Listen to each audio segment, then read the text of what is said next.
आज मैं आपको जो पढ़ाने जा रहा हूँ, आपको मैंने जो 2 वीडियो बनाए थे उसमें हमने लर्निंग के पार्ट को सीखा था कि भाई लर्निंग किस तरह से होती है, लर्निंग को के क्या नियम ऐसे हैं जिससे लर्निंग सही तरीके से कर सकते हैं। मैंने लर्निंग के बारे में डेफिनेशन भी आपको बताई थी। आज हम ही उस चैप्टर को आगे बढ़ाते हुए आज इस पॉइंट पे पहुंचते हैं कि बच्चे किस प्रकार से सीखते हैं।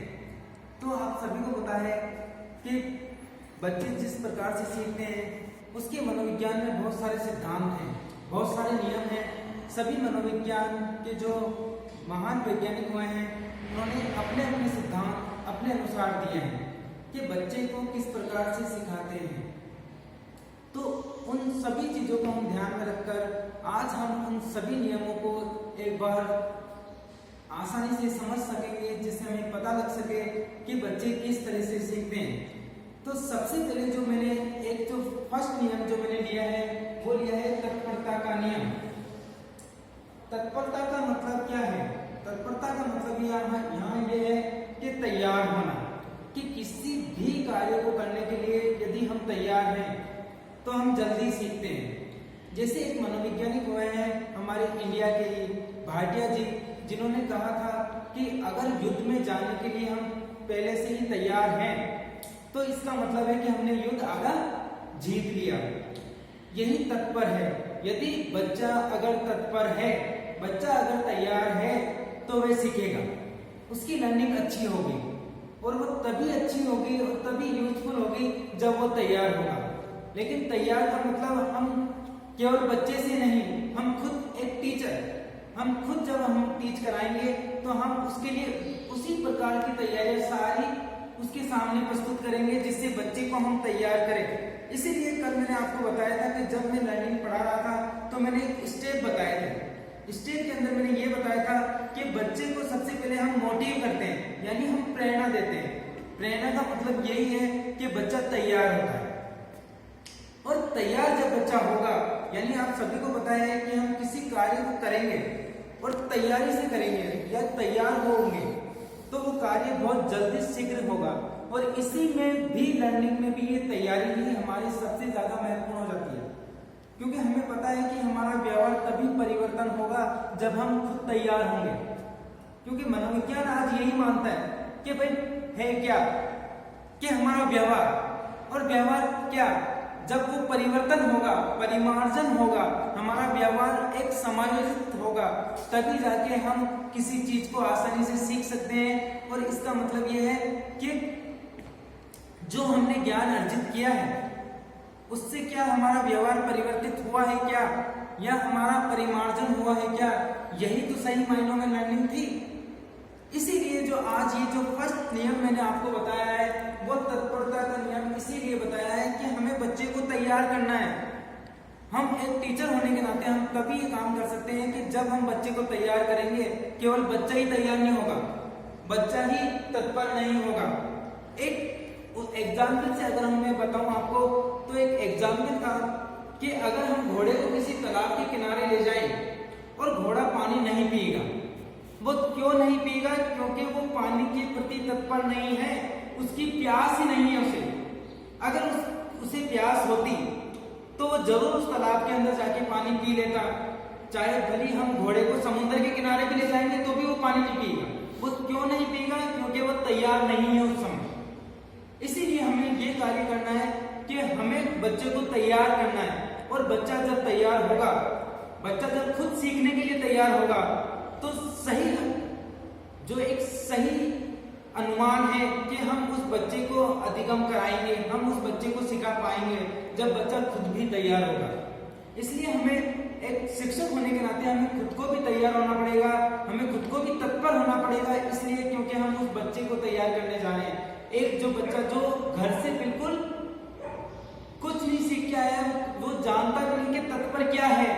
इसीलिए हम टीचर इस बीएड की एसटीसी के अंदर हम ये तत्परता का नियम पढ़ रहे हैं कि भाई तत्पर किसे तैयार करना है? तत्पर उसे तैयार करना है जो एक स्टूडेंट बाहर से आया है, उसके अंदर जो पूर्व ज्ञान है, उस ज्ञान को हमें क्या करना है? आगे बढ़ाना है और उस बच्चे को तैयार करना है, उस बच्चे को तत्पर करना है उस कार्य को करने के प्रति, जहां से उसका अधिगम आसानी से हो सके।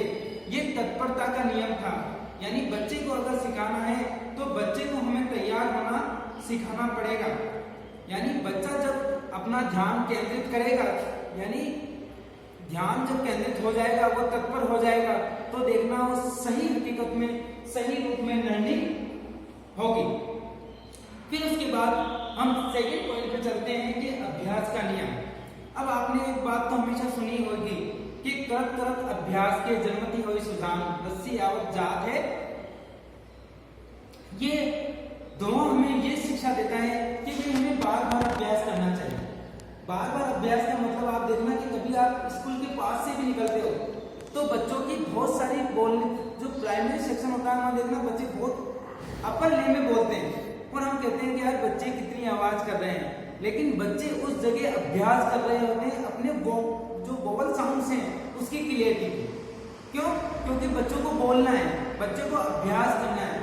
इसीलिए ये ध्वज सही रूप में एक सही मूल रूप में ये इस ध्वज सही जगह फिट होता है कि भाई बच्चा जब अभ्यास करेगा और बच्चा जब अभ्यास करेगा, बार बार अभ्यास करेगा तो वो चीजें कितनी जल्दी सीखेगा।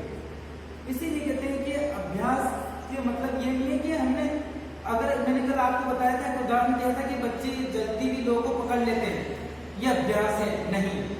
अभ्यास का मतलब ये है कि हम सीखने के लिए, हमारे व्यवहार परिवर्तन के लिए जो सही चीजें हैं उसका अभ्यास। इसका मतलब ये नहीं कि किसी आपको देखकर मैं बार बार कूदूं कि नहीं मैं तो अभ्यास कर रहा हूं, ऐसा नहीं है। क्योंकि हमें अभ्यास उन चीजों का करना है जो हमें सीखने में मदद करे, हम उन चीजों को बार बार सीखें। इसीलिए सेकंड जो नियम है, हमें किसी चीजों को बार बार बच्चे को दोहराना है, बच्चे से बार बार उन चीजों को बुलवाना है और बच्चे को ये बताना है कि बच्चा इन चीजों को बार बार दोहराएगा तो बार बार एक नवीन ज्ञान की तरफ बढ़ता चला जाएगा और नवीन ज्ञान उसे अपने व्यवहार को परिवर्तन करने में बहुत ज्यादा मदद करेगा। और वो किस लिए करेगा? क्योंकि अभ्यास है। कहते हैं कि जो मूर्ख व्यक्ति होते हैं वो भी अगर बार बार अभ्यास करे तो वो भी विद्वान बन जाते हैं। वो इसीलिए कहते हैं कि भाई किसी इंसान को कुछ नहीं आता है, लेकिन आपने देखा होगा कि जो एक प्रौढ़ावस्था में आज जो हमारे भारत सरकार ने जो हमारी स्कूलें खोल रखी है, रात को जो साक्षरता मिशन अभियान चलाता है, वो व्यक्ति बार बार अभ्यास करते हैं और अपने आप को एक सही रूप में साक्षर हो जाते हैं। वो इसीलिए हो जाते हैं क्योंकि वो बार बार अभ्यास कर रहे हैं। ये हमारा अभ्यास का नियम है। उसके बाद है परिणाम। परिणाम या प्रभाव का नियम। परिणाम तथा प्रभाव का नियम हमें ये बताता है कि आप देखना कि जब बच्चा किसी चीज को सीखता है और उसके परिणाम सही में सही रूप में आते हैं, उसके सही हिसाब से आते हैं, तो बच्चा वो चीज को देखना बहुत जल्दी सीख लेता है। वो क्यों सीख लेता है? क्योंकि उसे पता है कि यार जो मैंने काम किया है उसका परिणाम बहुत अच्छा मिला है। इसीलिए तो जब हम बच्चों से प्रश्न पूछते हैं और हम बच्चे से जैसे ही प्रश्न पूछा, बच्चे ने चाहे आंसर कुछ ही शब्दों में दिया है या उस लेवल तक नहीं दिया है जिस लेवल तक उस आंसर को सही होना चाहिए था, बट बच्चे ने कुछ बोला और हमने बच्चे को जैसे ही बोला गुड, वेरी गुड, इसका मतलब है कि हमने उसको परिणाम दिया है। परिणाम देने के बाद बच्चे ने क्या किया? मुझे तो आता है, यानी उसका प्रभाव उस बच्चे पे पड़ा है और वही परिणाम आप देखना सुख में होता है। जैसे ही बच्चे को आपने वेरी गुड बोला, बच्चा एकदम खुश हुआ, उसका प्रभाव वो उत्साहित हुआ। उत्साहित होने के बाद उसने सोचा कि यार जो मैंने बोला वो सही था, यानी इसका प्रभाव मेरे लिए बहुत अच्छा है, यानी मैं ये कार्य कर सकता हूँ, यानी वो ज्यादा सीखेगा। और आप देखना कि जो कार्य कष्ट में होंगे बच्चा उन चीजों को छेड़ेगा भी नहीं। यानी अगर बच्चे को ऐसा लगता है कि बच्चा हास्य उत्साहित होता ही नहीं है, यानी उसे सुख की प्राप्ति ही नहीं होगी, तो उस कार्य को वो कभी करेगा ही नहीं। ये सही बात है। बच्चा उन कार्यों को जल्दी करना पसंद करेगा जिससे बच्चा आसानी से उसके परिणाम उसके हिसाब से हो कि यार मैंने ये जो कार्य किया है, इस कार्य का परिणाम उसके खुद के अचीवमेंट पे हो, उसका खुद का लेवल इतना अच्छा हो जाए जिससे उसे पता लग जाए कि भाई ये मैंने कार्य में अगर ये कार्य करता हूँ तो इसका परिणाम मेरे लक्ष्य के लिए, मेरे जो बच्चे ने एक लक्ष्य फिक्स कर रखा है, एक गोल है उसका, वो उस तक पहुंचता है या नहीं। यानी परिणाम अगर अच्छे होंगे तो जो लर्निंग हमारी है वो काफी अच्छी होगी। फिर उसके बाद है अनुकरण का नियम। आप देखते हैं कि बच्चे जो छोटे बच्चे होते हैं वो अनुकरण करते हैं किसी चीजों को। अनुकरण का मतलब क्या है कि वो आत्मसात करते हैं किसी चीज को। आत्मसात का मतलब यहाँ पे यह है कि वो किसी चीज, आप देखते हैं कि जैसे अपने घर में भी अपन छोटे बच्चे होते हैं, वो अपन अगर कोई भी कार्य कर रहे हैं तो वो अपने को देख के उन चीजों को करते हैं, अनुकरण करते हैं। तो अनुकरण करने से सीखने का भी काफी महत्वपूर्ण रोल होता है कि भाई हम किसी चीज को देखकर, यानी बच्चे ने अगर किसी चीज को बाहर देखी और देख के आने के बाद उसी ने क्लास में उस चीज को भी अप्लाई करने की कोशिश करेगा कि यार मैं भी तो ऐसा कर सकता हूँ, यानी उसका जो सीखना है वो कहीं ना कहीं एक सही रूप में होगा जब उस बच्चे ने उन चीजों को देखी।